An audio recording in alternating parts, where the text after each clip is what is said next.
Hello guys, আসসালামু আলাইকুম। উসমান সাল মেডিকেল সার্ভিসেস চ্যানেলের পক্ষ থেকে আপনাদেরকে জানাই স্বাগতম।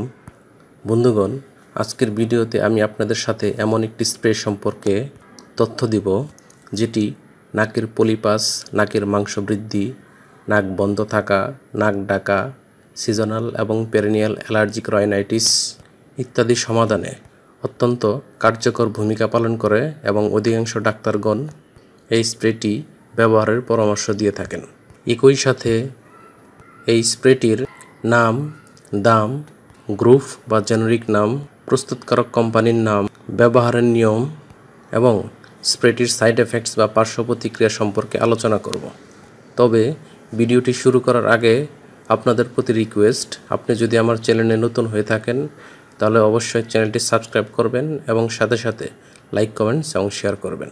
বন্ধুগণ, নাকের পলিপাস, নাকের মাংস বৃদ্ধি, নাক ডাকা, নাক বন্ধ থাকা, সিজনাল রাইনাইটিস, পেরিনিয়াল রাইনাইটিস সহ অ্যালার্জিক রাইনাইটিস সমস্যা সমাধানে বিশেষজ্ঞ ডাক্তারগণ যে স্প্রেটি ব্যবহারের কথা বলে থাকেন তার নাম হলো নেজোনেক্স নেজাল স্প্রে। এটির গ্রুপ বা জেনেরিক নাম হলো মোমিটাসন পিউরেট। এটির উৎপাদনকারী প্রতিষ্ঠানের নাম হচ্ছে অপসনিন ফার্মা লিমিটেড। নেজোনেক্স নেজাল স্প্রের দাম 250 টাকা। এই স্প্রেটি ব্যবহারের নিয়ম, এটি ব্যবহারের নিয়ম হচ্ছে অ্যালার্জিক রাইনাইটিসের ক্ষেত্রে যাদের বয়স 2 থেকে 11 বছর তারা প্রতিটি নাকে একটি করে স্প্রে দিনে একবার ব্যবহার করবেন।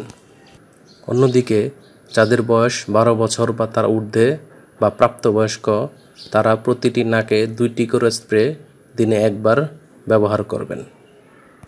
অন্যদিকে নাকের পলিপাস চিকিৎসার জন্য যাদের বয়স 18 বছর বা তার ঊর্ধ্বে তারা প্রতিটি নাকে 2টি করে স্প্রে দিনে 2বার বা একবার ব্যবহারের পরামর্শ দিয়ে থাকেন ডাক্তারগণ। এই নেজাল স্প্রেটি ব্যবহারের পূর্বে অবশ্যই ভালোভাবে ঝাঁকিয়ে নেবেন। গর্ভাবস্থায় এবং স্তন্যদানকালীন সময়ে যে কোনো মেডিসিন বা স্প্রে ব্যবহারের পূর্বে অবশ্যই রেজিস্টার্ড চিকিৎসকের পরামর্শ নিতে হবে। এই স্প্রেটি আলো ও আর্দ্রতা থেকে দূরে 30 ডিগ্রি সেন্টিগ্রেড তাপমাত্রা নিচে সংরক্ষণ করতে হবে এবং শিশুদের হাতের নাগালের বাইরে রাখতে হবে এবং একই সাথে যে কোনো ঔষধ ক্রয়ের পূর্বে ঔষধের উৎপাদন তারিখ এবং মেয়াদ উত্তীর্ণের তারিখ দেখে নিতে হবে। ধন্যবাদ।